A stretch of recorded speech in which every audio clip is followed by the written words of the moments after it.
மதுரையை ஆட்சி செஞ்சுட்டு இருந்த மலையத்துவஜ பாண்டியருக்கும் அவரது மனைவி காஞ்சனமாலைக்கும் ரொம்ப வருடங்களா குழந்தை பாக்கியமே இல்லை. இதனால எவ்வளவோ கும்பாபிஷேகம் யாகம் செஞ்சும் குழந்தை பாக்கியம் கிடைக்கல. இறுதியா அஸ்வமேத யாகம் நடத்தலாம் அப்படின்ட்டு யாகம் நடத்துறாங்க. ஒருவேளை இந்த யாகம் வெற்றிகரமா முடிஞ்சது அப்படின்னா இந்திரலோகமே மலையத்துவஜ பாண்டியருக்கு அடிமையாகிரும் அப்படின்ட்டு இந்திரனை யாகம் நடக்கிற இடத்துக்கு நேரா வராங்க. இந்திரன் பாண்டிய மன்னனை பார்த்து, நீ அஸ்வமேதம் யாகம் நடத்தினா உனக்கு குழந்தை பாக்கியம் கிடைக்காது, அதற்கு பதிலாக புத்திர காமிஷ்டி யாகம் நடத்தினா அந்த பராசக்தியை உனக்கு மகளா பிறப்பா அப்படின்னு சொல்றாங்க. மலையத்துவஜ பாண்டிய மன்னனும் காஞ்சனமாலையும் யாகம் கொண்ட முன்னாடி உட்கார்ந்து புத்திர காமிஷ்டி யாகம் கோலாகலமா பண்றாங்க. திடீர்னு அந்த யாகத்துல பூமலை பொழியுது. அந்த பூக்களுக்கு நடுவுல பிரகாசமான ஒளியோட பச்சை நிறத்துல ஒரு 3 வயது பெண் குழந்தை நின்றபடி தோன்றினாள்.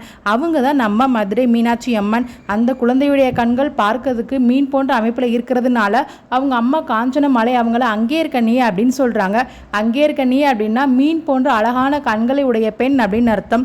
உங்களுக்கு மதுரை மீனாட்சி பிடிக்கும்னா மறக்காம சப்ஸ்கிரைப் பண்ணிட்டு உங்க லைக்ஸ் தெரிவிக்க விடுங்க.